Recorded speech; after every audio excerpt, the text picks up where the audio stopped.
Decision itu seperti apa, itu semua sudah saya jelaskan. Ya gimana Dimas?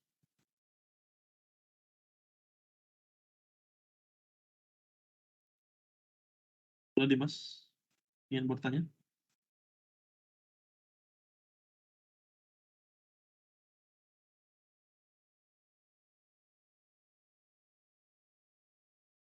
Katanya, maaf Kak, katanya Dimas, dia sudah ada tapi suaranya tidak terdengar. Oh, oke, sip, sip, sip. Oke, sip, thank you.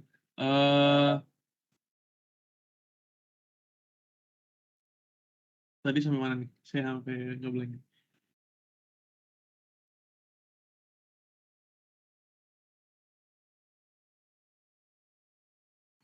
Bikin login Kak yang authorization sama authentication. Oke, good. Ya, tadi kemarin kita udah buat itu ya, teman-teman ya. Dari itu dulu, teman-teman, ada yang tanyakan?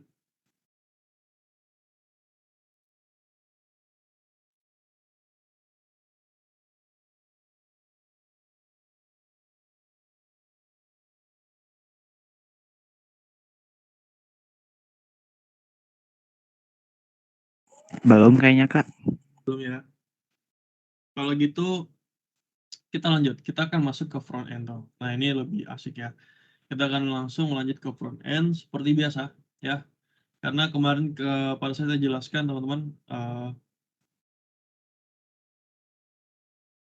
kita harus membedakan antara kompleksitas data ya yang akan diekspor oleh user dengan yang ada di servernya kita. Ya, ingat dengan kata-kata itu? Ingat dengan architectural constraint client server? Masih ingat? Udah lupa ya? Udah lupa? Waduh, parah nih, dilupakan.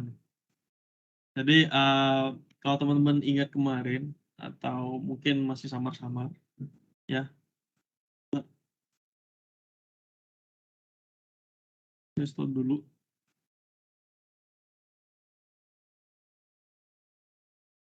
Yang masih samar-samar, yaitu saya jelaskan bahwasanya untuk agar membangun respon IP yang baik itu teman-teman harus menerapkan apa yang namanya architectural constraint client server, di mana client server artinya klien tidak perlu tahu kompleksitas logik yang terjadi di dalam server teman-teman. Sehingga di sini maksudnya client itu apa? Client itu adalah server kliennya. Jadi karena kalau kita bilang ini user tidak mungkin. Karena kalau kita lihat ketika kita lihat browsernya Google, apakah kita akan bisa melihat dari segi kompleksitas logik yang ada di Google? Nggak ada kan? Benar nggak? Benar Kak. Nah, Benar yang Kak. dimaksud klien di sini adalah servernya. Ya, jadi server antara front end atau klien itu harus berbeda dengan server server side kita atau back end-nya kita. Itu haruslah berbeda. Sehingga di sini kita tidak lagi akan melihat project back end-nya kita, melainkan ya,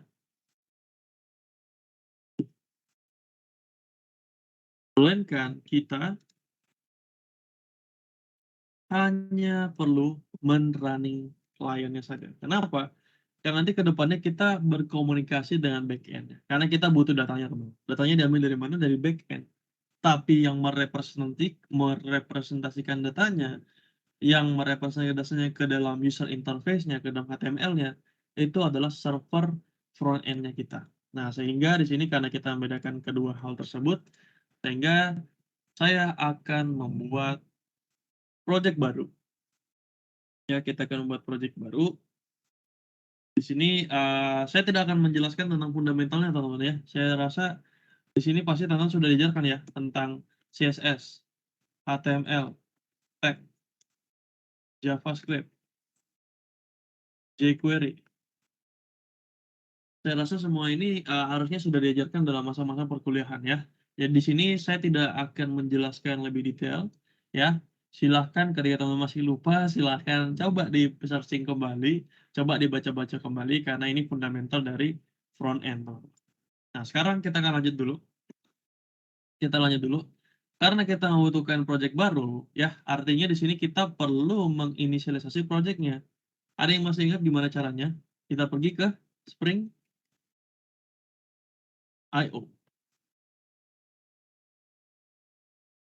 Di mana kita membuat project baru, sama seperti biasanya, grupnya MII aja, .co.id, ya boleh seperti ini. Artifak dan name-nya kita samakan aja, apa ya,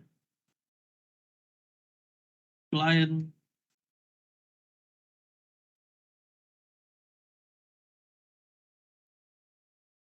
app, ini aja, client app SIBK, grup kecil aja, SIBK.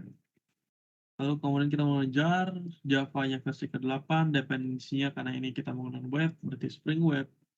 Kemudian kita membutuhkan apa? Timelift nantinya. Timelift ini apa? Timelift. Timelift ini adalah template engine, teman. Nantinya dengan adanya template ini kita dibantu untuk apa? Untuk berkomunikasi dengan backend plus ya plus apa? Plus nantinya template ini juga kita membantu sebagai template engine yang akan merepresentasikan data yang diambil dari database, ya data yang diambil dari backend-nya kita akan ditampilkan ke dalam HTML. Nah, itu adalah Timelift dan itu dibantu dengan adanya template engine, teman. Kemudian kita akan menggunakan Spring DevTools. Nah, ini penting juga ya, Spring DevTools. Kemudian kita butuh apa lagi, teman-teman?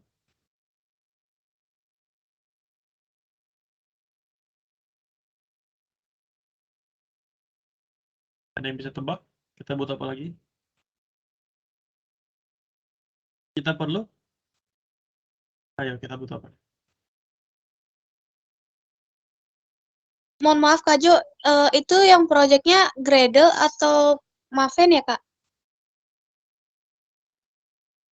Oh iya, sorry, Maven Project. Good, good. Thank you, thank you. Maven Project ya. Kemudian kita butuh apa lagi? Kita perlu Lombok. Di sini sebenarnya udah disediakan ya. Nah, ada lagi, teman-teman? Kira-kira apa lagi nih yang perlu saya tambahkan? Cukup ya? Kalau udah cukup dan tidak ada lagi, iya Maven ya, jangan salah, jangan Gradle. Dan nanti kita menggunakan Maven sebagai project object modelnya kita. Atau nantinya dia sebagai manajemen package-package-nya kita atau dependensi-dependensi. Oke, kalau gitu karena ini udah cukup, tidak ada lagi yang ditambahkan, kita generate. Saya akan simpan ke dalam NCBKM, saya save. Kita akan buka di sini. Kita akan ekstrak, ya, seperti biasa.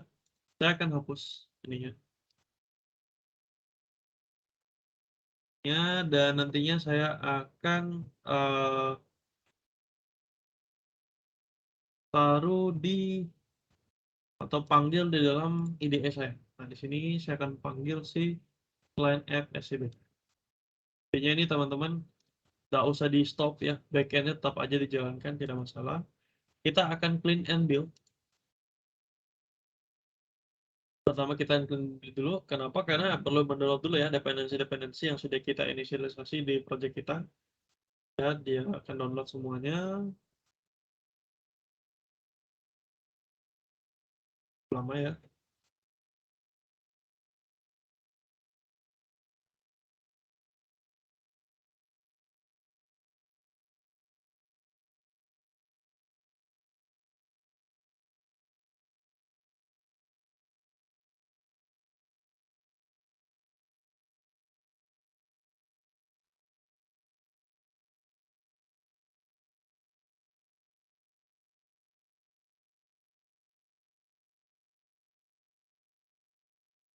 Oke, sekarang saya akan menjalankan kembali aplikasinya.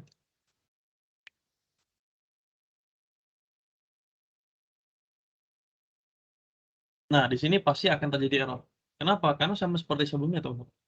Di sini ketika kita menjalankan aplikasinya, dia akan menjalankan di port yang 8080.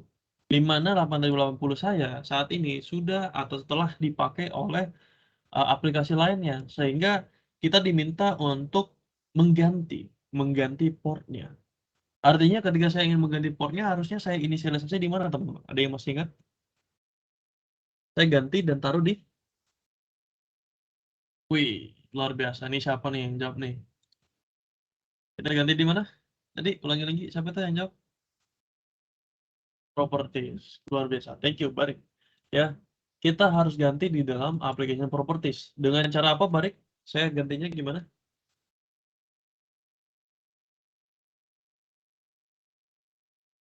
Cara gantinya gimana? Ya, gimana? Server.port Nah, server.port. Loh, gimana nih? Rehan yang jawab nih. sama dengan 8 berapa gitu. Nah, kita menggunakan karena kalau kita lihat di sini, di backend kita kemarin kita menggunakan berapa, Rehan? 8088. 88. Ini kalau saya bilang Rehan, malah jawabnya Barik. Tadi Barik yang jawab, Rehan yang balas nih. Balik nih. Satu ya. Nih, Barik dulu ya, Barik dulu. Barik. Tadi backend kita pakai berapa, Barik? 88. 8088. Nah, karena kalau kita pakai 8088, pasti ini ketabrak juga dong. Karena backend kita sudah lagi running nih, dan sudah dijalankan. Sehingga kita harus mengganti, kita harus membedakan. Di sini karena ada keperluan, jadi saya bedakan di client app-nya, saya akan mengganti ke 8089. Nah, jadi back-end-nya kita ke 8088, sedangkan di front end-nya kita akan berjalan di atas port 8089. Seperti biasa, ini pasti akan error lagi. Kenapa? Karena ketika kita mengganti environment variable, kita perlu clean and build terlebih dahulu.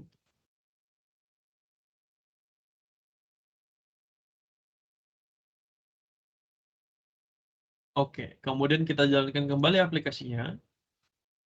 Nah, di sini seperti biasa supaya ada penanda ya.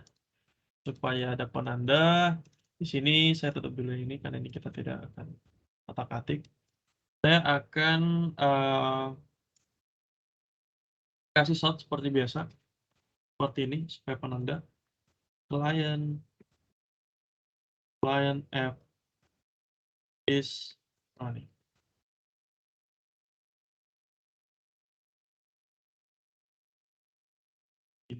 Client app is running. Sekarang kalau kita lihat, nah, client app is running. Jadi udah bisa ya, tadi ini server set is running, client app-nya kita juga is running, sudah aman semuanya. Sekarang yang harus kita lakukan adalah apa tuh? Ada yang tahu? Sekarang yang harus kita lakukan adalah kita apa nih? Kita apa? Barik. Kita apa? Setelah kita membuat dan menjalankan aplikasinya, yang paling penting yang harus kita lakukan pertama kali ketika kita membuat project adalah kita menentukan desain pattern apa yang kita gunakan. Karena sebelum kita bikin projectnya, kita tentukan dulu. Nah, di sini seperti yang kita lakukan di backend, kita akan menggunakan MVC, yaitu model view dan controller. Artinya di sini di client app-nya kita akan buat package baru. Ya, kita akan buat new Java package dengan nama controller. Kita akan buat controllernya. Kemudian kita akan bikin package baru lagi dengan nama modelnya. Kemudian kita akan bikin package baru lagi dengan nama service-nya. Apakah kita akan buat repository, teman-teman?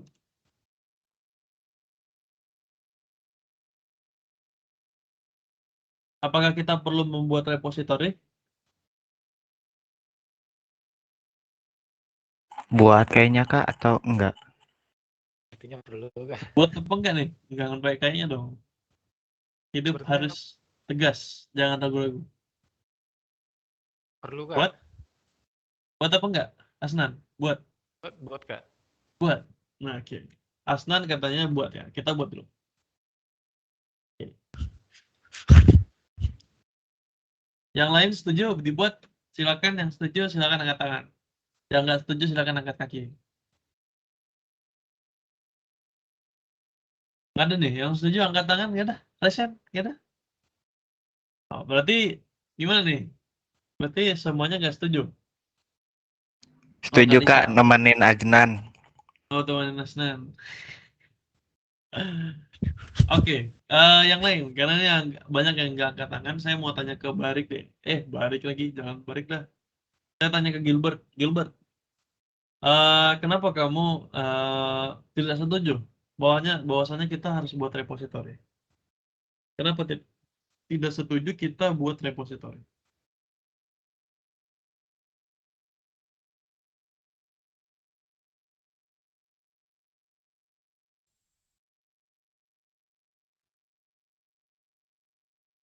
Di sini ada Gilbert kan?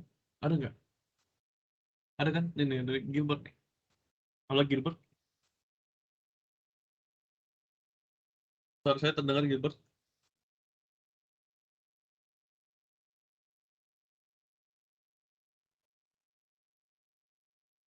Halo Gilbert.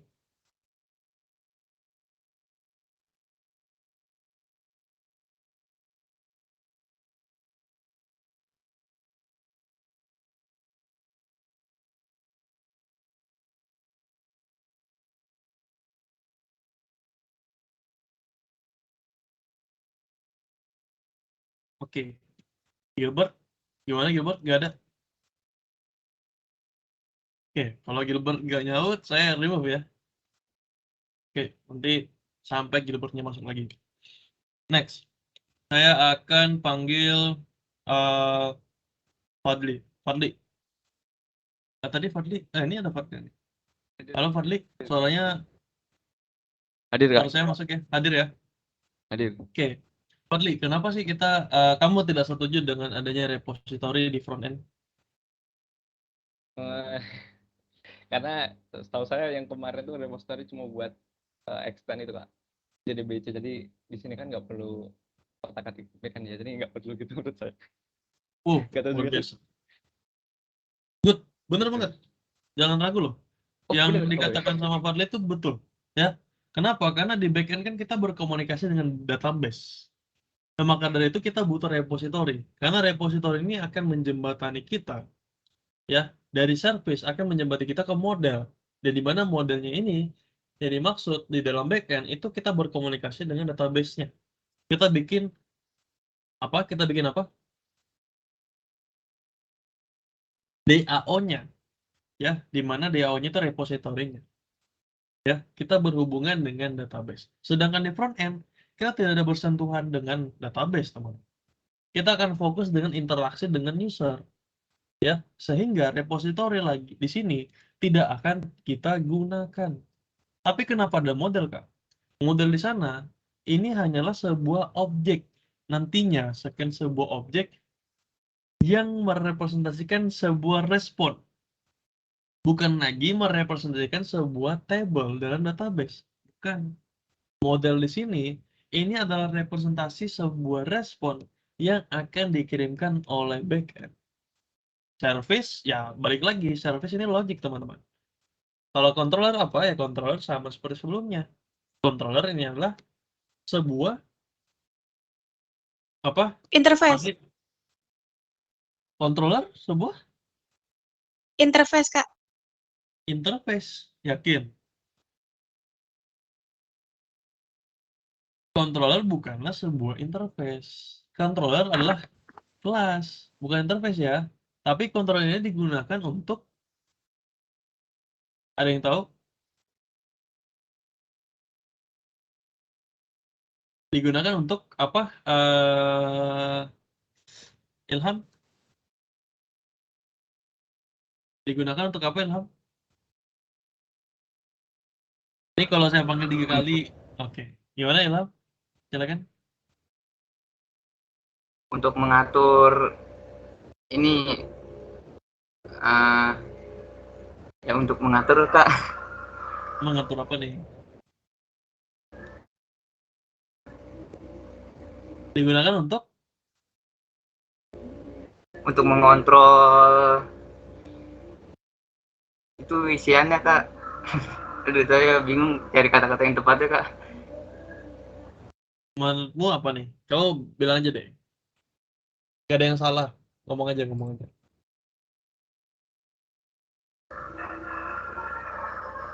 Untuk mengatur data-data yang di dalam ininya. Mengatur Aduh, bingung data-data. saya Kak. Yuk lanjut aja, nggak usah ragu-ragu. Ngomong aja, nggak masalah. Untuk mengatur Untuk mengatur data-data yang di dalam di dalam database-nya. database-nya. Oke. Menurut siapa tadi? Ilham, ya, kontrol ini digunakan untuk mengatur data dalam database. Oke. Saya tanya ke Mufti. Mufti, menurut Mufti kontrolnya apa? Thank you ya. Tadi siapa tadi ya? Ilham ya. Mufti, ada ya Mufti ya? Halo Kak, Ya, menurut Mufti kontrolnya apa Mufti? mungkin bisa diulangin pertanyaannya tadi Kak. Eh, Kurang terakhir. controller itu apa Mufti? Controller. Untuk menghubungkan ke database-nya. Ya. Untuk menghubungkan database-nya. Sama. Tapi di dalam client app-nya kita, controllernya digunakan apa? Dalam MVC di dalam Spring Boot loh ya. MVC di dalam Spring Boot. Controller ini digunakan untuk di dalam Spring Boot. Ini pasti teman-teman lagi searching ini. Buat request mapping bukan Kak? Digunakan untuk nge-mapping. Bukan request mapping, itu adalah anotasinya. Oh, buat mapping, iya. Di mana kontrol ini digunakan sebagai penjembatan. Penjembatan apa? Penjembatan antara user atau klien yang melakukan request itu akan diterima, atau gerbang utama itu akan diterima dan diproses di dalam controller. Jadi controller gunanya apa? Ya cuman hanya sebatas menerima request dan akan diteruskan ke dalam service ya, nantinya ya akan diolah datanya dari service, akan diolah lagi repository. Ini backend ya, kita bicara backend. Lalu kita kembali ke modelnya, dan modelnya akan dia kirimkan kembali ke service, dan dari service kembali lagi ke controller. Jadi controller ini hanyalah sebuah penerimaan request dan pemberian sebuah respon di dalam controller atau routingnya di dalam sana. Tapi di dalam front end-nya itu agak sedikit berbeda teman-teman. Ya, berbeda dari apa? Dari segi pengolahan datanya. Lalu di dalam front end, controller di sini sama, masih tetap sama. Di sana akan menerima request dari respon, request dari user, dan melakukan respon ke user. Tapi yang membedakan apa? Membedakan adalah alur kerjanya. Yang mana kalau di backend itu ada repository sebagai jembatan ke model atau ke database kita. Tetapi di sini, service yang ada di dalam client app-nya kita itu digunakan atau berperan sebagai komunikasi antara front end kita atau client app-nya kita dengan server side-nya kita. Jadi tidak ada lagi hubungan ke database, tidak. Kita ketika dari controller itu akan masuk ke dalam service, di mana service ini akan melakukan request ke dalam back-end-nya kita dan akan kembali diterima di controller yang ada di back-end-nya kita. Jadi kalau misalnya kita mau lihat skemanya, nanti seperti apa sih jalannya, sebenarnya yang terjadi di balik layar akan seperti ini teman-teman. Nah, saya udah gambar ya. Di mana user akan melakukan atau mengakses client app-nya kita menggunakan web browser. Betul ya? User agar dapat bisa mengakses client app-nya kita menggunakan browser. Betul nggak teman-teman? Karena client app kita ini server juga. Betul? Sama seperti Google. Betul? Kita menggunakan web browser sebagai orang ketiga atau sebagai tools untuk membantu kita mengakses endpoint servernya kita. Misalnya Google, misalnya localhost 8089, itu kita membutuhkan web browser ya, betul nggak teman? Betul? Betul, Betul, Kak. Kak. Dan nantinya setelah kita berkomunikasi dengan client app-nya, nah nantinya kita agar dapat menampilkan data yang di-request oleh user, kita membutuhkan komunikasi dengan server side-nya. Karena kenapa? Kenapa kita harus komunikasi dengan server side? Karena di client app-nya kita tidak ada database. Database-nya ada di mana? Datanya ada di mana? Datanya ada di server side atau di back-end-nya kita. Maka dari itu client app akan berkomunikasi atau service-nya kita tadi itu digunakan sebagai komunikasi antara front end dan back end-nya kita. Menggunakan apa? Menggunakan yang namanya REST template. Jadi komunikasi antara front end dan back end-nya kita atau back end dan front end-nya nanti itu menggunakan atau dijembatani oleh yang namanya REST template. Ya. Dan nantinya timelift ini kegunaannya apa? Sebelum kita representasikan, sebelum dikembalikan ke si usernya ya ke dalam browser seperti ini, kita membutuhkan yang namanya timelift agar apa? Agar menampilkan data-data dari backend. Ya sebelum di-rendering ke HTML, dia akan menampilkan dulu semuanya ke dalam HTML, data-data yang dari backend-nya, dan nantinya akan disajikan atau direpresentasikan ke dalam user interface yang ada pada browser. Like-nya seperti yang ini, teman-teman. Nah, ini semuanya yang direspon oleh dia dapat dari backend-nya kita, dan nantinya timelift-nya itu akan menampilkan data-datanya seperti Gmail, Gmail private. Nah, ini semuanya oleh timelift nantinya ya, nantinya. Nah, seperti itu. Sampai sini bisa dipahami untuk skemanya, untuk flow-nya nantinya teman-teman akan kerjakan seperti apa saat teman-teman membangun full stack, berkomunikasi antara front end dan back end-nya. Sudah paham sampai ini? Maaf, Kak, jadi yang kita kerjakan ini REST template-nya ya, Kak? Yang kita kerjakan adalah berfokus pada REST template, betul, client app-nya dan timelift-nya. Kita akan berfokus pada komunikasi atau interaksi dengan user. Kemarin kita berfokus interaksi dengan database. Sekarang kita fokus ke interaksi dengan usernya. Dimana kalau kita membutuhkan data, kita butuh di server side. Kalau kita butuh server side, kita butuh REST template sebagai jembatan agar bisa berkomunikasi ke backend. Agar bisa merepresentasikan datanya dari backend ini ke dalam front end, itu kita membutuhkan yang namanya timelift agar bisa ditampilkan ke dalam HTML atau browser. Sampai sini bisa dipahami? Sedang mencerna, Kak. Sedang mencerna. Oke. Izin tanya, Kak. Izin bertanya, Kak. Ya, silakan. Itu timelift itu sama free marker itu bedanya apa ya, Kak? Atau itu Timelift sama? dengan apa? Sorry. Sama apa? Free marker. Free Marker. gimana tulisannya? Bentar, Tree marker. Apa tuh? Saya baru dengar tree marker. Kak. Free marker, Kak. Mana tuh?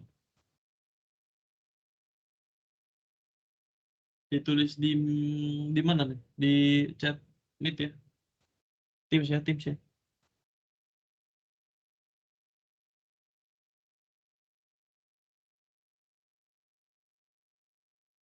Tadi yang nanya siapa ya?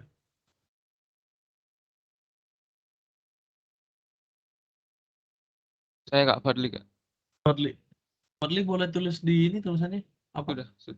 Oh, free marker. Free marker. Nah, ini sebenarnya sama. Ya, template engine, kalian mau pakai free marker boleh, mau pakai timelift juga boleh. Tapi di sini saya akan menggunakan timelift. Kenapa? Karena kalau pakai free marker itu extensionnya bukan HTML, benar nggak? Kalau nggak salah ingat. Free marker, free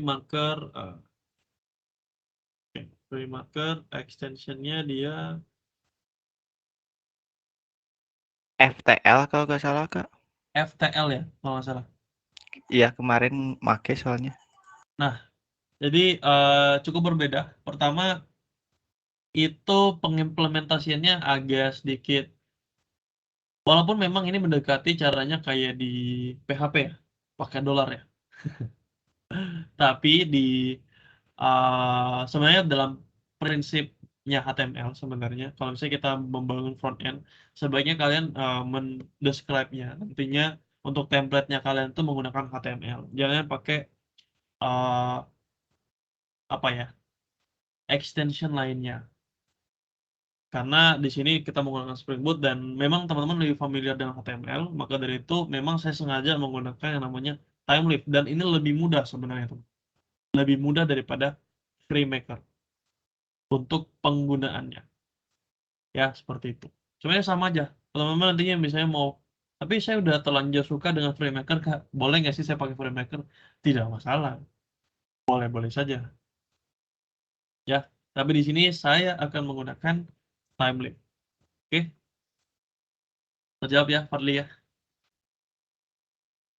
Ya, terima kasih, Kak. Sip, sama-sama. Oh, pasti teman-teman FreeMaker ini pas coba ini ya, email itu ya. Pakai Betul. customize email. Iya. Betul, Kak. Pakai Betul, tim Kak. jalan jadi pakai FreeMaker, Kak. FreeMaker ya. Pakai template. Tutorialnya kebanyakannya buat buka di browser doang, Kak. Oh, bukan di browser doang. Oke, sip.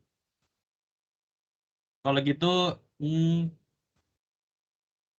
kita lanjut lagi. Di sini kita pakai Thymeleaf ya. Kita pakai Thymeleaf. Jadi begitulah tadi bagaimana perbedaan antara desain pattern antara MVC yang ada di client app dan MVC yang ada di server side-nya kita atau di backend-nya kita. Next, untuk desain pattern-nya sebenarnya masih ada tinggal satu ya teman-teman ya, betul nggak? Kita udah bikin modelnya, kita udah bikin controller-nya, kita bikin view-nya, betul nggak? View-nya, karena di sini kita udah bersentuhan, berkomunikasi dengan user-nya, berarti view-nya saat ini kita gunakan teman-teman. Di mana view-nya itu ada di mana? View-nya itu tidak kalian deklarasi di dalam source package, tidak. Melainkan view-nya itu sudah ada atau sudah dibuatkan di dalam other source. Ya, di mana di dalam other source ada yang namanya folder resource. Di mana di dalam resource ini ada 3 file. Ya, ada application properties, teman-teman sudah tahu ya, ini ada environment variable dan ada 2 folder. Ada folder static dan ada folder templates. Folder static saya rasa teman-teman juga sudah pelajari di perkuliahan, di mana ini merupakan menyimpan data-data yang bersifat statik.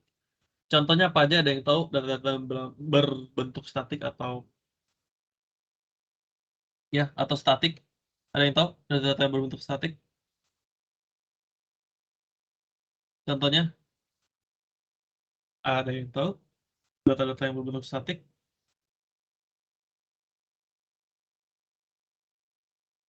Halo. Ini komitmen ya harus ditunjuk nih. Kayak ini, Kak, metode kayak gitu, variabel.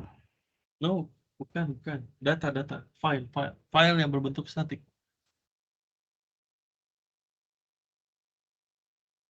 Kalisa, mungkin Kalisa tahu nih. Kalisa, kira-kira data file-file yang berbentuk statik apa sih Kalisa? Tahu nggak?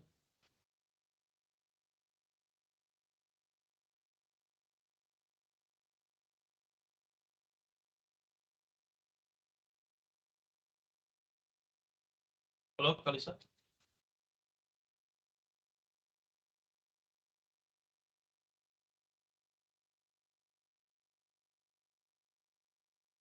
Halo? Nih kalau nggak jawab lagi saya kick ya. Halo Kalisa? Gak ada ya? Saya kick ya. Kalisa. Oke. Saya lanjut, saya akan tanya ke Mufti. Mufti, menurut Mufti, file-file statik di dalam website itu apa sih? File-file statiknya? Kayak deskripsi gitu, Kak. Deskripsi. Judul. Sebenarnya tergantung kebutuhan, tapi misalkan kalau yang dinamis itu kayak postingan gitu, terus kalau yang statis kayak di footer nanti ada kontak, alamat kayak gitu kan. Oke, ini adalah kontennya. Yang saya tanyakan adalah filenya, file yang statik.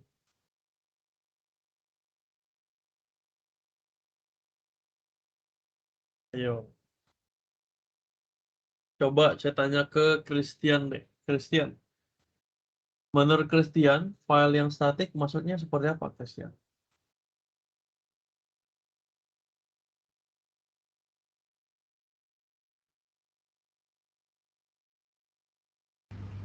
Halo Kak.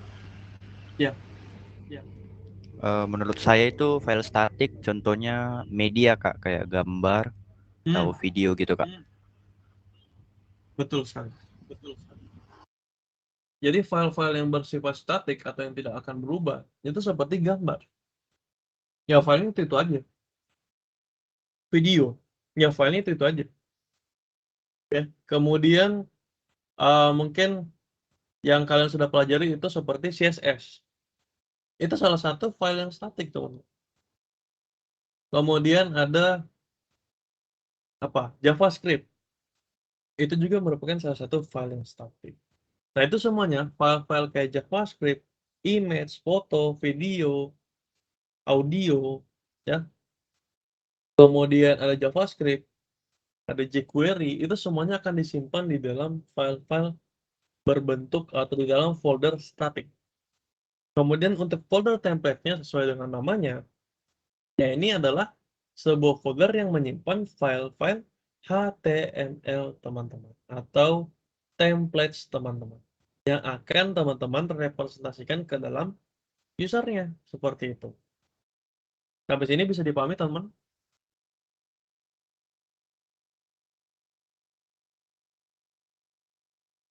Bisa Kak. Bisa ya. Oke, kalau gitu kita jeda dulu sebentar ya. Kita jeda 5 menit dulu ya teman-teman ya. Saya akan push dulu. Saya oke.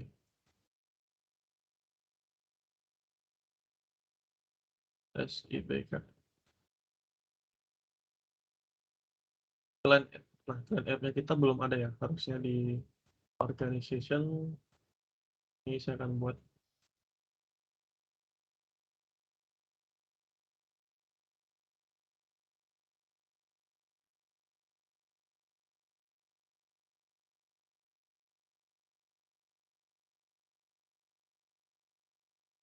Oke, kalian SIBKM. Di dalam SIBKM ini saya akan buat satu repository baru namanya client app. Di private repository.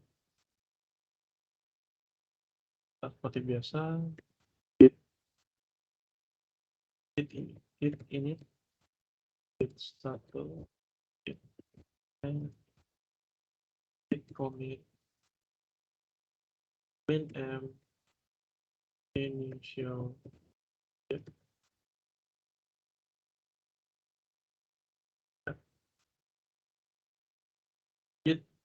remove, dan copy, save, git remove, ini udah ada ya, git push menu, origin,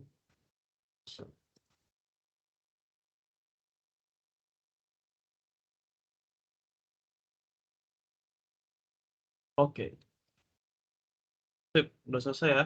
Jadi saya reload, harusnya teman-teman sudah bisa lihat di sana nantinya. Kita jeda 5 menit dulu ya teman-teman ya, kita jeda 5 menit, nanti jam 11 kita lanjut lagi, oke? Baik, Kak. Oke, sip.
Oke, halo teman.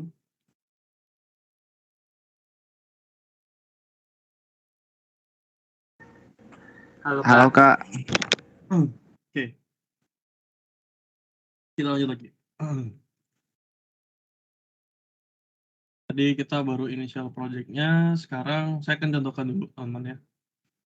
Bagaimana sih penggunaan time lift itu, seperti apa sih template engine itu, maksudnya seperti apa. Nah, ini saya akan contohkan sekilas ya bagaimana penggunaan time lift ya pada HTML kita nantinya.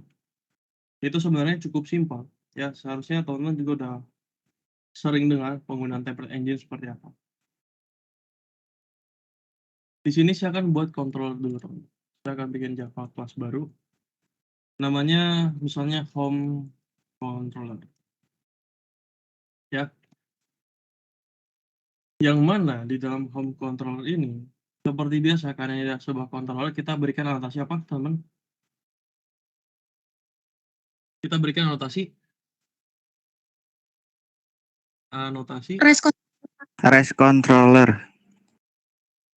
res Controller. controller ini gini.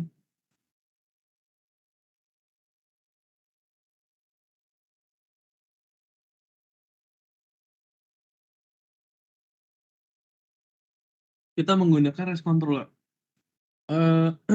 Teman-teman sudah tahu ya, di sini ada dua anotasi controller, ada yang namanya controller dan res controller. controller dalam- Kak, kalau untuk JSON. Gimana? Sorry Kalisa. Kalau res controller untuk Untuk JSON Kak, kalau controller untuk HTML. oke. Untuknya ini maksudnya gimana? Kalau controller itu untuk view HTML Kak. Ya, JSON yang kamu maksud di sini apa tuh? Maksudnya JSON apa tuh? Nilai? Untuk backend. No. Res controller sebagai nilai. JSON itu sebagai apa? Nilai? Nilai? Halo, nilai? Saya kurang tahu Kak. Res controller itu JSON di sana maksudnya adalah sebagai nilai pengembalian datanya. Jadi semua metode di dalam home controller ini, kalau kita memberikan res controller, artinya semua metodenya akan mengembalikan nilainya dalam bentuk JSON. Kalau add controller di sini, artinya semua data metodenya kita akan mengembalikan dalam bentuk view HTML. Di sini kita akan menggunakan controller karena kita akan mengembalikan datanya dalam bentuk controller, tidak lagi dalam bentuk JSON. Karena JSON ini berfokus pada nilai pengembalian API-nya kita nantinya, datanya. Sedangkan di sini kita berfokus pada si user. Sehingga di sini kita akan bikin metode, misalnya public string home, ya. Saya akan return, di sini saya akan coba dulu return. Saya akan buat di template-nya namanya adalah new HTML file, namanya adalah index. Nanti HTML-nya jadi, sebenarnya kalau saya mau bikin HTML-nya, saya lebih sukanya menggunakan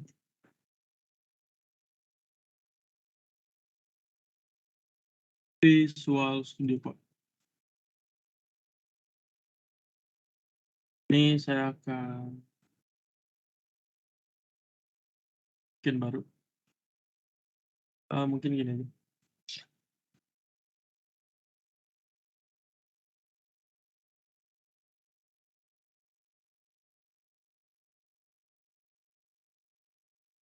Oke. Ini kita akan pakai Visual Studio Code supaya apa? Gunanya buat memudahkan teman-teman saat mendevelop front end-nya. Nah, ini kalau pada saat saya mendevelop front end-nya, saya lebih suka atau lebih nyaman menggunakan Visual Studio Code. Kenapa? Karena ada autocomplete-nya, teman-teman. Dan kalau kalian perhatikan di sini, kalau saya bikin H1, memang ada complete-nya seperti ini. Tapi kita harus tulis lagi tag-nya gitu. Kita harus buat, kita nggak bisa H1 seperti ini, nggak boleh. Kita perlu pakai seperti ini, huruf lebih kecil, H1 lebih besar. Harus seperti itu. Ini cukup makan waktu ya. Sedangkan kalau di Visual Studio Code saya sudah memberikan extension yang autocomplete sehingga ketika saya buka di SRC ya, di main resource templates index, ketika saya H1 seperti ini, nah dia langsung sudah autocomplete. Bahwasanya saya ingin membuat heading 1. Misalnya hello hello guys, ya di sini SIBKM seperti itu ya, misalnya seperti ini ya. Dan di sini saya akan coba ya, di dalam home controllernya saya akan mengembalikan sebuah string di mana ini mengacu pada lokasi template-nya. Karena ingat, controller itu akan mengacu selalu pada template. Sehingga saya tinggal tulis get mapping seperti ini. Dan nantinya ini akan menjadi home-nya di dalam localhost 8089 kita. Sehingga kalau kita tes di sini, menggunakan browser kita, seperti ini, localhost 8089 karena ini sudah front end ya. Nanti to the right content ya. Sini ada div to the right content di mana hello guys di sini SIBKM. Jadi ke depannya kita akan menggunakan atas controller dan akan mereturnkan nama file. Ya, nama file atau lokasi path dari template-nya, teman-teman. Ya. Sampai sini sudah dipahami cara menampilkan HTML-nya, teman-teman. Bisa ya. Kemudian di sini saya akan contohkan bagaimana menggunakan template engine-nya atau timelift-nya. Di sini belum kita pakai timelift-nya, belum teman-teman. Di sini saya akan membuat misalnya ada paragraf. Tapi paragraf ini akan saya buat menjadi dinamis, teman-teman. Kontennya akan dinamis. Karena ada hal seperti itu, ada hal yang keinginan kita untuk membuat datanya seperti dinamis, ya data isi kontennya dinamis, atau diambil dari backend misalnya nantinya, itu kita membutuhkan yang namanya template engine. Sehingga di sini saya akan membuat, kita perlu mengimport model dari timelift-nya, dan nantinya model ini akan saya pakai add attribute. Nah, parameter pertama ini adalah sebuah key-nya, ya, key dari atributnya. Key-nya adalah nama. Dan ini adalah value-nya. Value-nya misalnya Johan, seperti ini. Ya. Jadi ini key-nya, ini value-nya. Jadi yang kalian panggil di dalam template engine-nya, itu adalah key-nya, teman-teman. Di mana di dalam index nanti cara manggilnya, teman-teman perlu menggunakan timelift. Cara menggunakan timelift seperti apa? Nah, di sini untuk front end-nya kita sepaket ya. Saya akan menggunakan timelift, Visual Studio Code. Untuk penggunaan timelift saja kita pakai th, text, artinya kita akan mereplace text-nya dengan nama apa? Ya, dengan nama apa? Namanya adalah $. Nah, $apa? $, $, nama. Seperti ini. Sehingga, walaupun nanti misalnya teman-teman menuliskan seperti ini, ya tidak akan bisa. Karena akan selalu mengacu pada variabelnya. Namanya adalah Johan. Mungkin di sini belum kelihatan jelas ya. Saya coba pakai H1 aja deh. H1. Supaya tulisannya gede. Saya reload. Nah, Johan ya. Seperti itu. Jadi begitulah tadi bagaimana caranya teman-teman menggunakan template engine. Jadi template engine gunanya apa? Gunanya supaya merepresentasikan data yang dari database nanti mungkinnya ya. Dari backend. Itu kita tampilkan ke dalam HTML kita, teman-teman. Ya. Data-data yang bersifat atau ya bersifat dinamis, tidak statik. Seperti yang hello guys di sini SIBKM. Ini adalah data yang statik, sedangkan yang H1 yang di bawahnya atau namanya, ini adalah data-data yang bersifat dinamis, sesuai dengan data yang akan dikirimkan dari controllernya, teman-teman. Oke, sampai sini dulu pembuatan atau penggunaan dari template-nya sendiri sudah dipahami, teman-teman.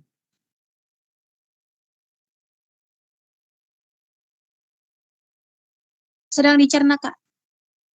Sedang dicerna. Oke, sip, nggak masalah. Sekarang saya akan bikin CRUD-nya. Ya, kita akan bikin CRUD-nya langsung aja. Di sini langsung aja juga saya akan buat menggunakan Bootstrap ya teman-teman ya, sebagai framework CSS-nya kita. Nah, karena kita akan menggunakan Bootstrap, kita akan buka Bootstrap 5 di sini. Dan nantinya saya langsung menggunakan CDN aja, nggak usah. Terserah teman-teman mau pakai download juga nggak masalah, kalau pakai CDN juga nggak masalah. Di sini saya akan mencontohkan dengan menggunakan CDN. Di sini saya pakai Bootstrap ini sebagai CSS-nya. Ini saya copy aja. Ini sebagai CSS-nya dan ini saya taruh di head. Kemudian nantinya ada JavaScript. Nah, berarti ini script-nya saya copy aja. Nah, biasanya kalau script itu saya taruhnya di paling bawah ya, sebelum tag body seperti itu tuh.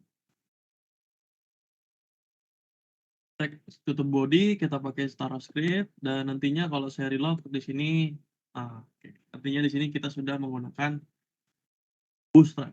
Oke. Di sini saya akan kita akan coba dengan menggunakan atau membuat region ya. Di sini saya akan bikin dulu dari modelnya dulu teman-teman. Kita akan selalu start dari model. Ini saya close all dulu. Modelnya saya akan bikin Java class baru namanya region ya. Di mana region itu seperti yang teman-teman sudah ketahui punya dua atribut namanya long ID dan private string name. Betul nggak teman? Betul ya? Jadi hanya dua file ini saja yang teman-teman dapatkan dari backend, benar nggak? Betul? Betul, Kak. Oke. Sehingga di sini kita pakai getter setter nantinya pakai data, argument constructor dan no argument constructor.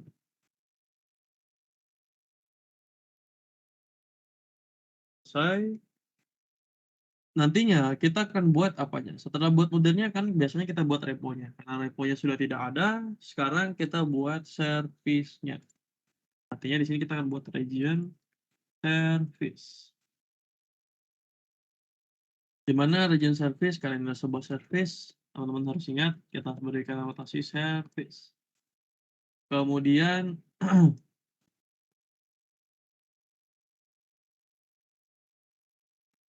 oke, kenapa error?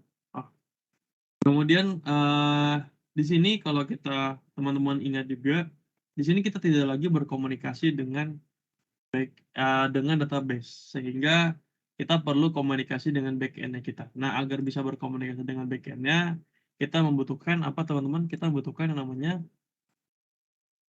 apa teman-teman? Kita membutuhkan namanya REST template.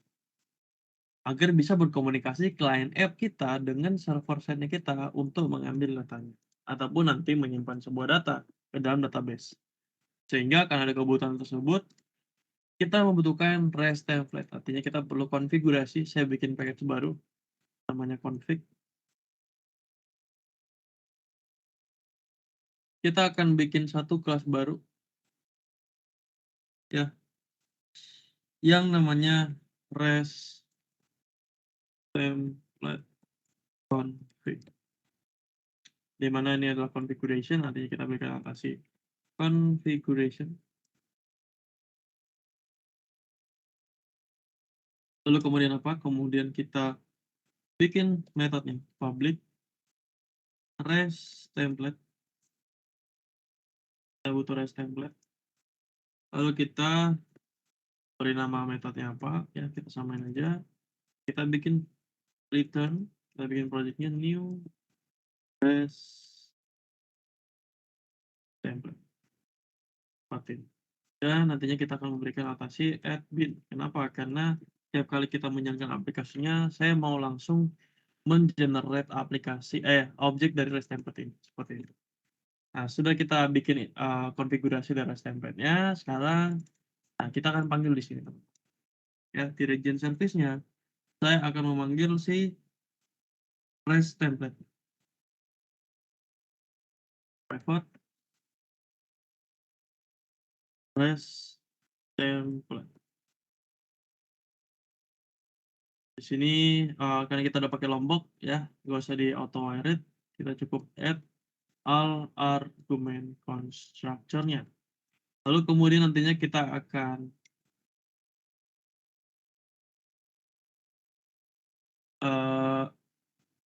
apa namanya? Kita akan bikin metodenya di sini public pengembalian dari metode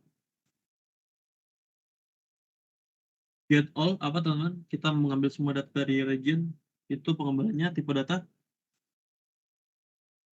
list of region, betul ya? List of region. Lalu kemudian kita pakai get all. Lalu nantinya di sini kita akan memanggil dengan menggunakan yang namanya REST template ya. Dimana kita akan menginisiasi REST template-nya dan menggunakan metode. Nah, sebenarnya di REST template ini banyak sekali yang disediakan oleh REST template-nya. Metode-metode yang teman-teman bisa gunakan. Ada accept header, delete, exchange, execute, get for entity, get for object. Wah, luar biasa banyak yang disediakan. Cuman di sini yang menurut saya cukup lengkap, itu ada yang disebut dengan metode yang namanya exchange. Kenapa saya menggunakan ini? Ini adalah alasannya juga, teman. Ya. Pertama, tidak hanya dia lengkap dari segi bagaimana nantinya kita mengambil atau meng-call datanya dari backend. Di Exchange ini sebenarnya membuat project kita ini lebih general, ya, lebih generalisasi dari segi pembuatan servisnya. Kenapa? Karena kalau kita perhatikan, kalau kita tidak menggunakan Exchange, artinya kan kita begini ya, get for entity atau get for object. Nantinya kalau misalnya kita buat untuk create app-nya, artinya ini bukan get lagi, tapi apa? Post. Nah, kalau kita put. Nah, kalau misalnya kita delete. Nah, ini kan tidak general. Yang general saya maksudkan seperti apa? Kita menggunakan exchange. Dengan kita menggunakan exchange, kita membuat ininya kita servisnya kita menjadi lebih jauh general.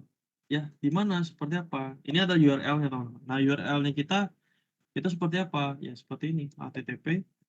Ini akan kita call, teman-teman. Kita akan call di HTTP localhost, benar 8000 untuk backend-nya kita dan /region. Betul, teman-teman, untuk get all-nya? Betul ya? Dan nantinya kita menggunakan metode get. Entity-nya butuh nggak request body di dalam sana? Nggak ada.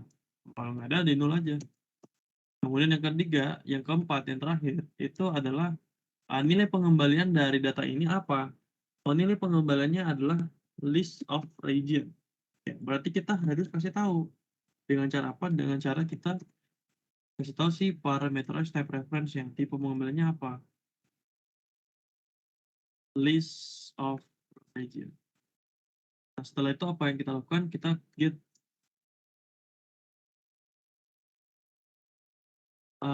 ini kenapa nih?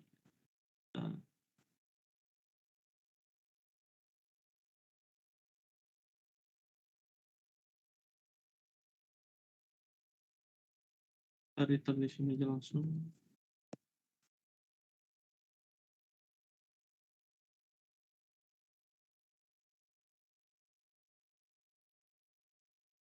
Oke.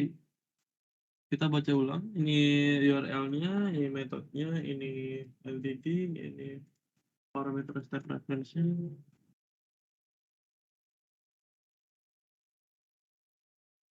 List of region.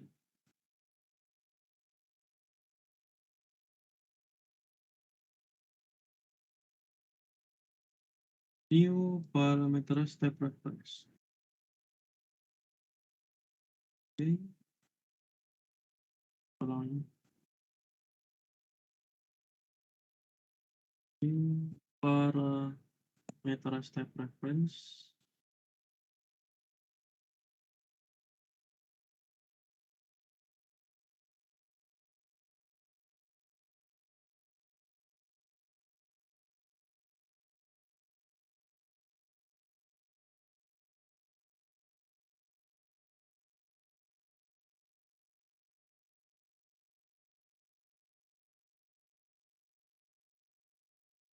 Oke, kita lupa satu di sini harusnya tadi.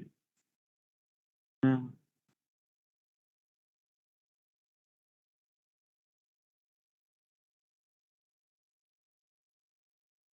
kita tutup kurungnya sini, lupa juga.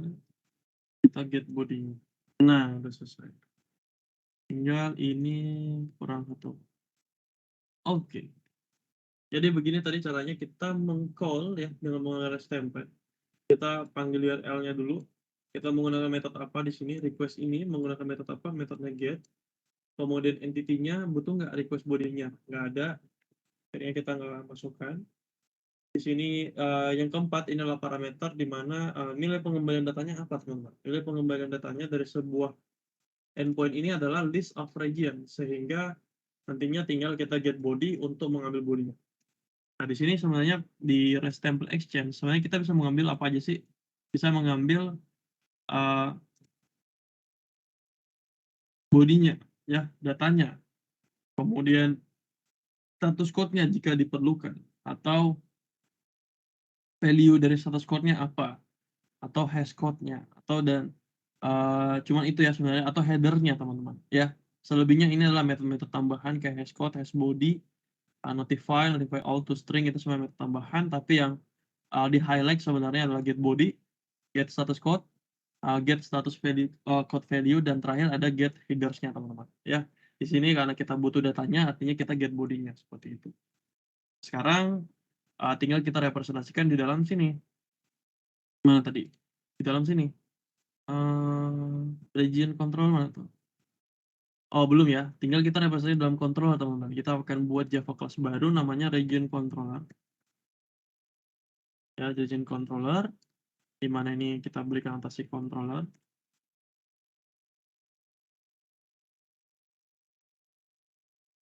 Kemudian seperti biasa, kita akan memanggil kita akan menggunakan private dari siapa? Region service-nya. Ya, region service. Karena udah pakai lombok, ya argumen construction aja udah cukup.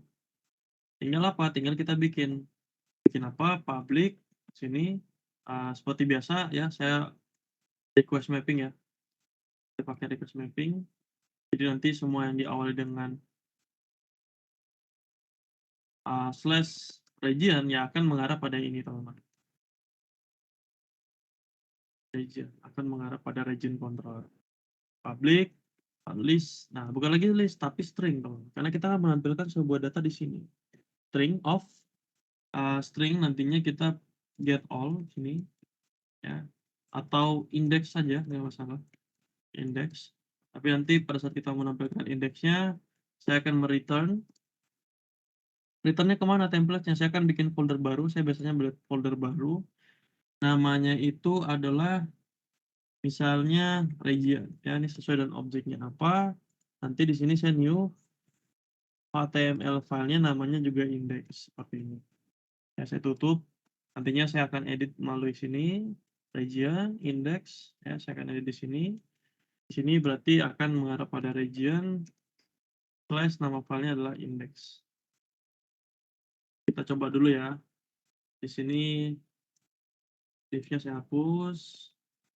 A1 welcome to region. Nantinya di sini kita jangan lupa kasih add get mapping. Ya, nantinya tinggal saya reload. Ketika saya masuk ke dalam slash region, itu harusnya mengarah pada welcome to region. Seperti biasa, di dalam sini saya butuh bootstrap ya. Saya ambil aja yang ini. Jadi kita akan bikin layouting juga, teman-teman, jangan khawatir, supaya kita tidak perlu mengcopy paste hal yang sama seperti ini, tapi melainkan kita pakai template layoutingnya ya. Kita bikin templatingnya gitu. Di sini setelah itu saya reload welcome region udah pakai bootstrap supaya bagus kita lihat.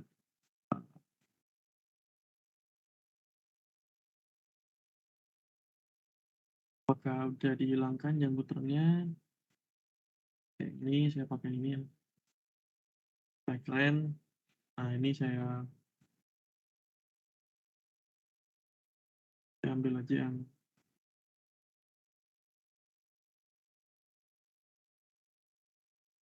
copy aja nih.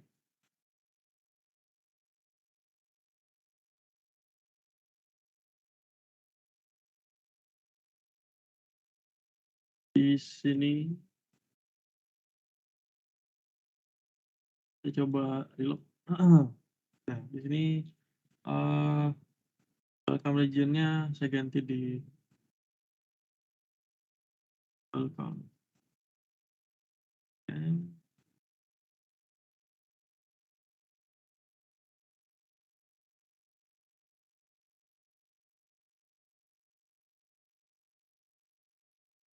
Jambutan example.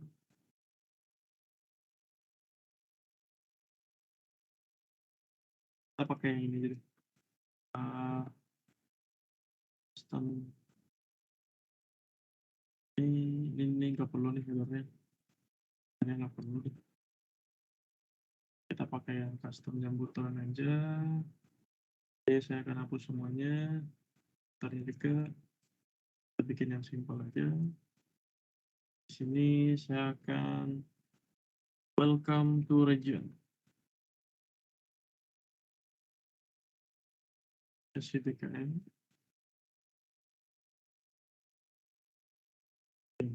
Ya.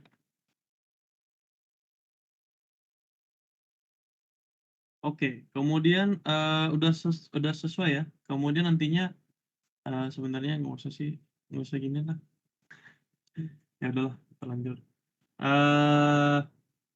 Kita di sini bikin kontennya aja, simple seperti ini. Saya akan bikin table.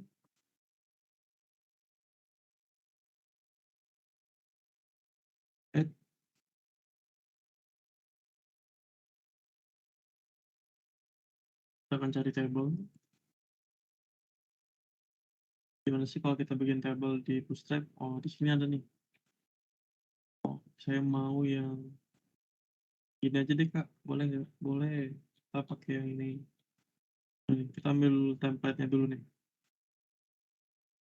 Table, t-head, t-body, trt. Nah, kita copy ini dulu. Paste.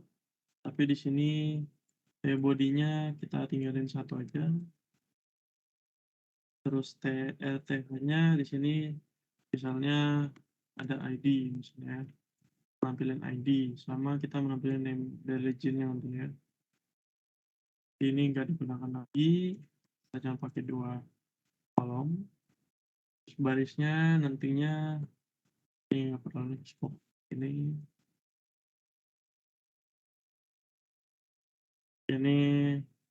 apa nantinya ya, td-nya apa.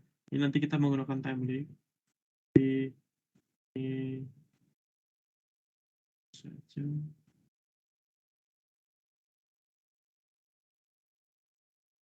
Oke, di tr-nya oke, udah. Tinggal nantinya di sini kita akan pakai template teman. Nanti saya akan panggil template-nya, berarti kita butuh model ya seperti ini. Saya akan pakai model.add attribute.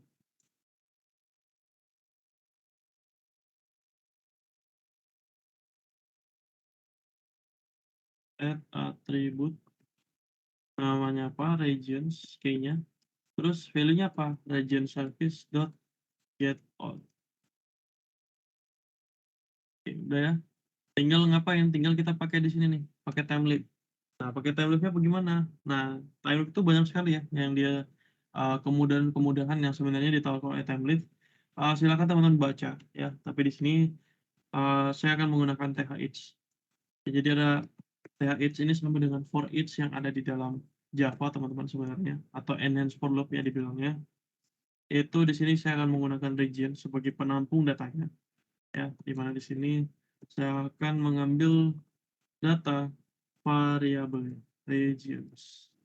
Nantinya saya akan paste th-nya di sini, dan di dalam th-nya saya kasih th teks seperti ini, dan saya akan pakai $, ini $, dengan nama region dan panggil objeknya region.id. Kita duplikat aja di sini. Oke, selesai. Sehingga kalau saya reload, bisa ya, ID-nya apa, Asia, Eropa, Afrika, Johan, dan yang terakhir ada Afrika. Nah, begitulah caranya teman-teman.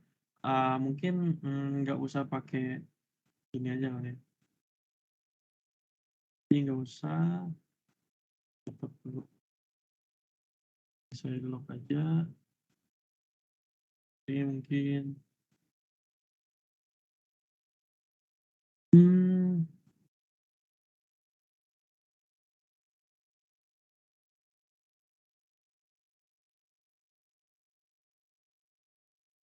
Kenapa tulisannya tebal ya?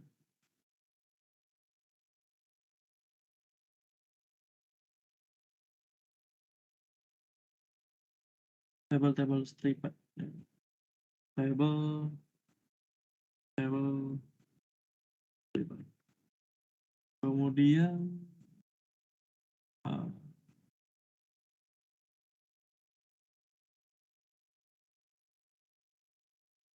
baca.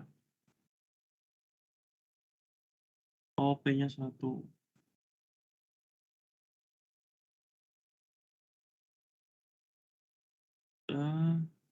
Di sini saya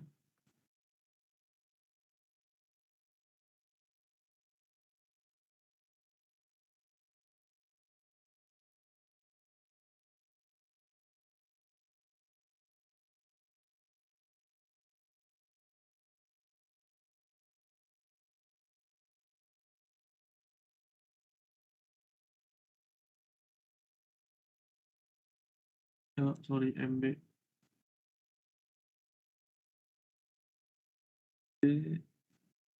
Ini scope-nya kayaknya nggak perlu.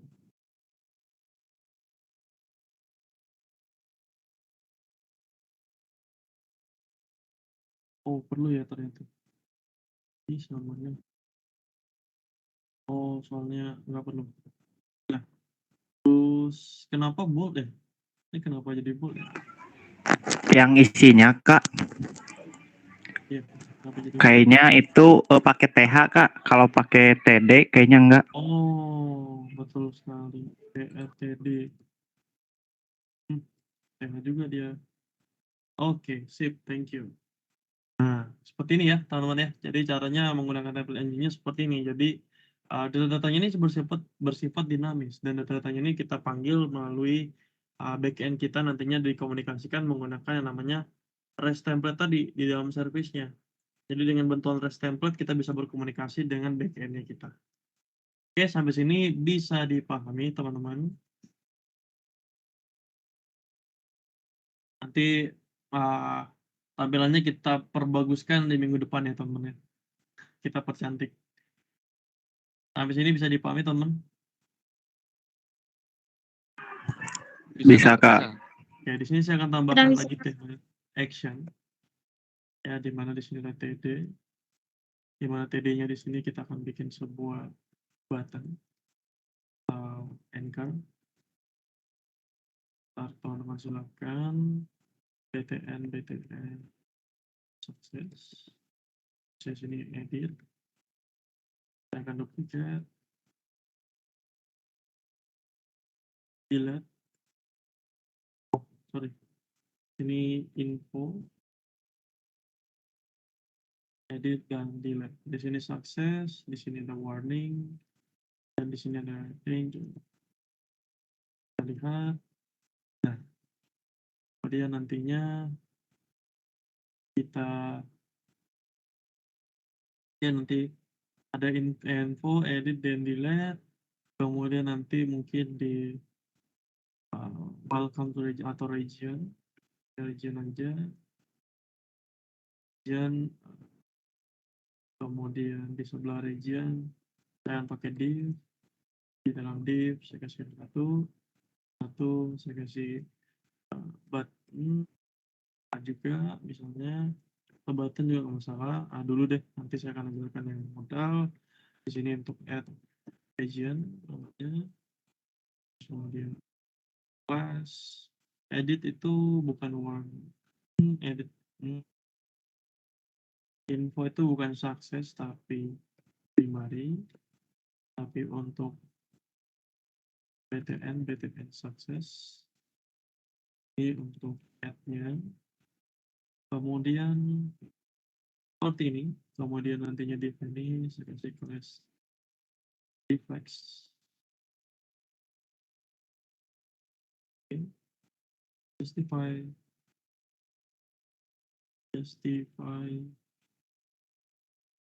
dan div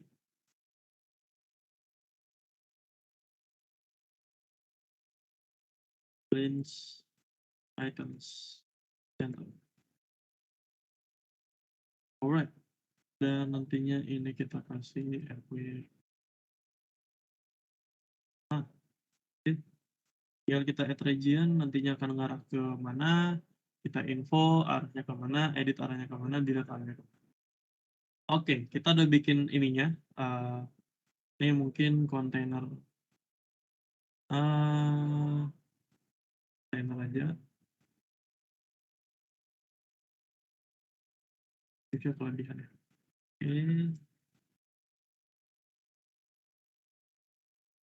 Oke. Biarin dulu. Oke. Sampai sini dulu. Ada yang tanyakan teman-teman? Belum ada ya? Kalau belum ada nih saya besarin aja. Nanti kita edit-edit lagi supaya tulisannya agak lebih besar ya. Ini kecil banget sebenarnya. Kita lihat lagi. Oke, kemudian mungkin kita nantinya add region, oke, info, edit. Oke, saya akan buat satu lagi teman-teman. Saya akan buat satu lagi. Di sini kita akan bikin add region-nya. Berarti di sini kita akan buat sama seperti ini. Saya copy aja. Tapi yang membedakan di sini buat create. Artinya nanti kita butuh objek dari region itu sendiri seperti ini. Lalu kemudian ini metodenya adalah post. Lalu kemudian kita menggunakan HTTP entity, ya. Di HTTP entity langsung aja di sini kita bikin, kita masukin region-nya. Kemudian di sini nilai pengembaliannya adalah region. Lalu di sini region. Ini ada salah, post seperti ini biasanya. Kemudian nantinya di dalam region controller sama sebenarnya. Ini kita copy aja. Tapi bedanya apa? Bedanya di sini kita akan bikin get mapping-nya dulu, teman. Ya, seperti apa? Kayak misalnya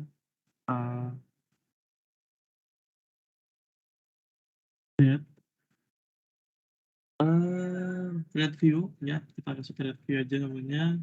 Artinya di sini kita butuh model region sendiri. Region. Kemudian kita butuh model.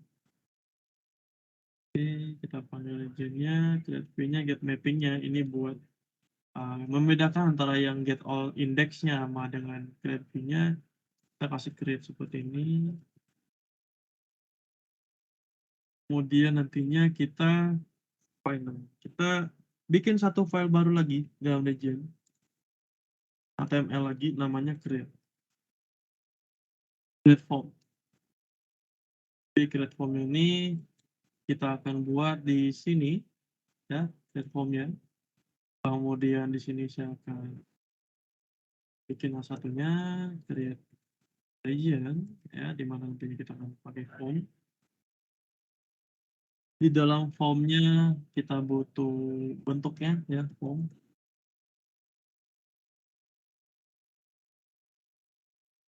Nantinya formnya seperti apa kita lihat lagi. Boleh nggak saya pakai ini? Boleh.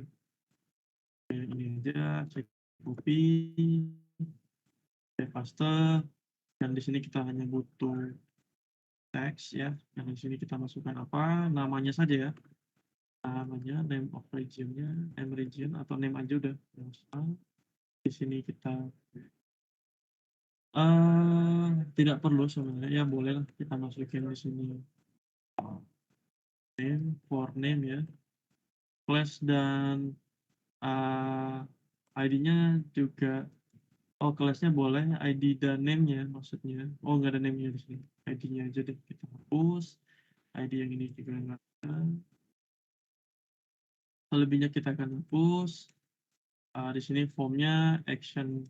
Nah, di sini kita pakai time lift, teman. Jadi action-nya, metodenya itu semua dideklarasi menggunakan time lift. Jadi di sini untuk pembuatan formnya itu nanti teman-teman cukup berbeda dengan yang mungkin teman-teman sudah ketahui sendiri. Misalnya untuk formnya itu kita pakai namanya th action. Jadi actionnya ini akan kemana gitu ya? Dia akan diarahkan kemana teman-teman? Nah di sini diarahkan ke untuk linknya sendiri, teman-teman cara penulisannya di dalam time lift itu seperti ini. Slash apa? Slash region slash create, misalnya seperti ini. Ya, slash region slash create, nanti th objeknya, ya th objeknya apa? Th objeknya adalah dollar region itu sendiri. Lalu kemudian apa lagi? Kemudian ada th metodenya. Metodenya apa? Metodenya adalah metode post. Post seperti ini. Jadi seperti ini. Jadi kita pakai time lift semuanya. Jadi form kita ini di-generate-kan berdasarkan time lift nantinya. th objek yang kita maksud adalah th region. Dan nantinya di sini saya akan pakai th field. Namanya field. Field ini akan mengenerate apa? Field ini akan mengenerate si ID dan name-nya, teman-teman. Nah, di sini name-nya apa? Name. Ya, disesuaikan dengan nama yang ada di sini. Sini name, ya udah di situ juga harus name, teman-teman. Oke, setelah itu selesai. Ya, nanti tinggal kita buat post mapping-nya. Seperti di sini add post mapping. Juga sama, create. Atau nggak perlu create, nggak masalah juga post mapping karena ini kan kita nggak butuh ini ya, kita nggak perlu buat, kita nggak perlu ngasih tahu ya itu buat create. Karena kita ini udah tahu bahwa saya ini post digunakan untuk create. Hasil di sini saya akan public string, saya juga akan menggunakan string. Di sini kita baru kasih create yang sebenarnya. Kita akan pakai region dan kita akan return ke mana? Saya akan nge-redirect. Redirect ke mana? Ke slash, kita harus pakai titik. Redirect ke mana? Redirect ke slash apa teman-teman? Ke slash region. Kan ini diawali selalu dengan region. Artinya kita akan ngarahin ke indeksnya lagi teman-teman. Karena dia sudah melakukan post mapping. Tinggal apa? Tinggal nanti di sini kita panggil region service. Service-nya lagi. Kita ngapain? Kita nge-create penggunaan region. Oke, selesai. Ya.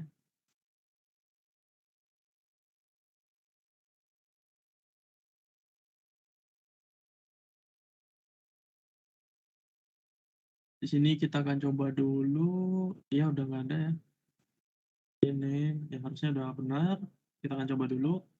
Saya akan ke add region. Ini akan diarahkan ke, oke, belum ada ya. Di indeks kita belum kasih endpoint add region-nya. Nah, di sini kita pakai thref. Kita pakai template juga. Add seperti biasa. Slash si region slash si create-nya. Artinya kita add region, nanti diarahkan ke region create tuh gini. Region create mana tuh? Region slash create. Oh, bukan region index lagi, tapi create. Oh. Saya reload kembali. Nah, itu akan mengarah ke form-nya. Nah, seperti biasa, form-nya ini kan belum ada Bootstrap-nya ya, teman-teman ya. Kalau di-copy lagi ini nanti ini agak ribet ya. Nanti saya akan kasih materi tentang layouting. Supaya teman-teman tidak harus copy paste seperti ini. Nah, ini saya kecilin. Di sini saya akan balut dia di dalam sebuah section. Jadi saya akan klik ke atas. Kasih kelas. Dan kasih dia.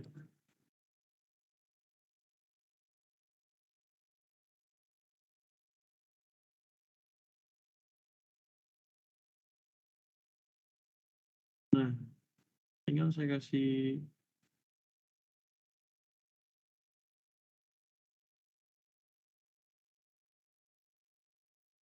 oke, kemudian nantinya name-nya apa? Misalnya apa nih namanya? Asnan. Saya submit. Nah, udah ada ya? Asnan. Berhasil ya teman-teman ya. Kalau saya add region lagi, Barik misalnya juga akan berhasil. Oke, sip. Sampai sini ada yang tanyakan tentang create? Saya rasa belum ya, karena belum dicoba. Saya akan git add dulu, git commit, min m dengan message. Kita tadi udah buat read-nya atau get all-nya. Saya bisa get all seperti dari region-nya and create dari region-nya sendiri. Git post. Oke, mungkin teman-teman masih cukup bingung dengan pembuatan create read dan create-nya. Saya saranin teman-teman coba dulu ya, dicoba dulu nanti di rumah karena waktunya juga cukup mepet. Nanti silakan teman-teman coba, silakan teman-teman lanjutkan lagi sampai dengan delete-nya ya. Put dan delete dan infonya. Jadi kan di sana ada info ya, atau detail, jangan info deh. Tapi di sini namanya detail seperti ini. Detail dari tiap-tiap ininya sortiran datanya. Ini ketika saya tekan detail nanti harus ada mau teman-teman arahkan ke halaman page selanjutnya tidak masalah ya, mau seperti apa juga tidak masalah ya, bikin sekreatif mungkin ya. Silakan teman-teman melanjutkan detail, edit dan delete-nya ya. Di sana saya sudah mencontohkan get dan post, harusnya teman-teman cukup mudah untuk mengimplementasikan put, delete dan get lagi di detailnya seperti itu. Oke, sampai sini ada yang ditanyakan teman-teman? Mohon maaf Kak. Ya. Saya tuh kurang mengerti di ininya Kak, HTML sama CSS-nya, soalnya belum pernah dipelajari Kak di perkuliahan. Oh, oke. Ini siapa nih? Fajar Kak. Fajar ini dari jurusan mana, Fajar? Teknik komputer Kak. Untuk pembelajaran pemrograman web sendiri baru dipelajari semester sekarang Kak sebenarnya. Oke. Tapi saya pernah belajar HTML doang sih Kak di YouTube sendiri. Kalau CSS CSS JavaScript gitu belum Kak. CSS dan JavaScript-nya belum. Wah, ini cukup banyak yang harus.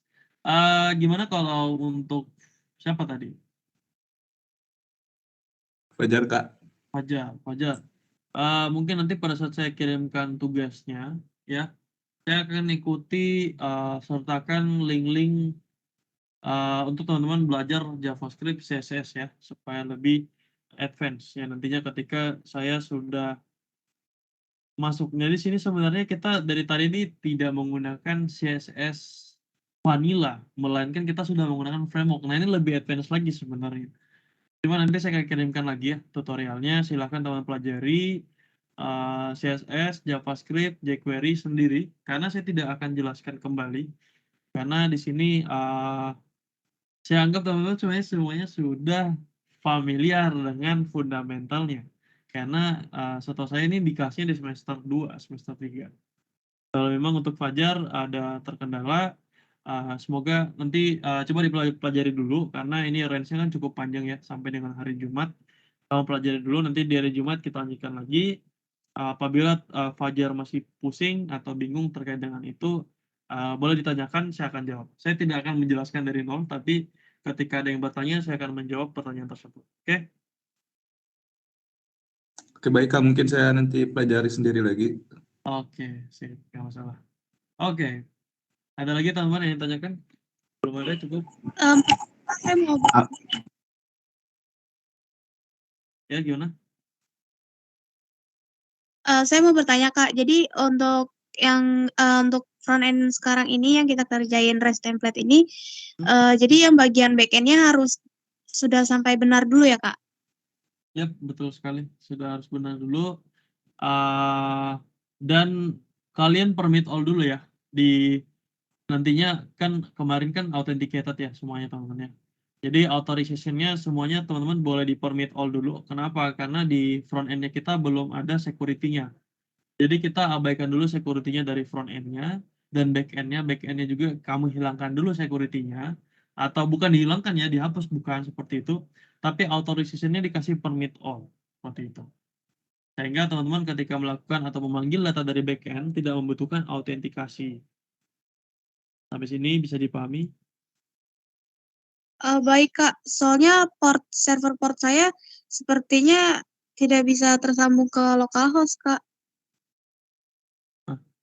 Maksudnya seperti apa? Iya Kak, server port dari NetBeans-nya sepertinya tidak bisa nyambung ke localhost-nya Kak. Server port dari NetBeans tidak bisa nyambung ke localhost-nya. Bukannya localhost itu ya server port itu server portnya. Jadi localhost itu kan kalian jalankan itu penamaan saja teman-teman ya. Penamaan emang secara generalnya karena ini jalankan di dalam localhost, jadi pastinya diawali dengan localhost, diikuti dengan portnya. Jadi kalau misalnya port yang kamu misalnya Kadisa ya, portnya di sana yang ketabrak apa tuh? Already portnya berapa? Yang already harusnya error kan? Bukan Kak, saya sudah jadi bikin portnya jadi ada 2. Jadi kalau untuk localhost yang SMPP itu 80-80 dan NetBeans saya bikin jadi 80-90 Kak. Iya, tapi backend-nya berapa pakainya? 80-90 Kak. Oke, front end-nya pakai? Front end-nya belum Kak, mesti di-kill dulu Kak. Soalnya di beberapa port banyak yang sudah terpasang di laptop saya. Yap. Jadi front end back end-nya kan back end-nya harus jalan. Jadi front end-nya juga harus beda, Karisa. Jadi kalau misalnya back end-nya 8090, berarti front end-nya kita ganti jadi 8091. Gitu aja. Oh, jadi harus di atasnya ya Kak? Ya nggak harus di atasnya, mau di bawahnya aja nggak masalah, selama itu masih kosong ya port-nya. Nggak kepakai gitu ceritanya.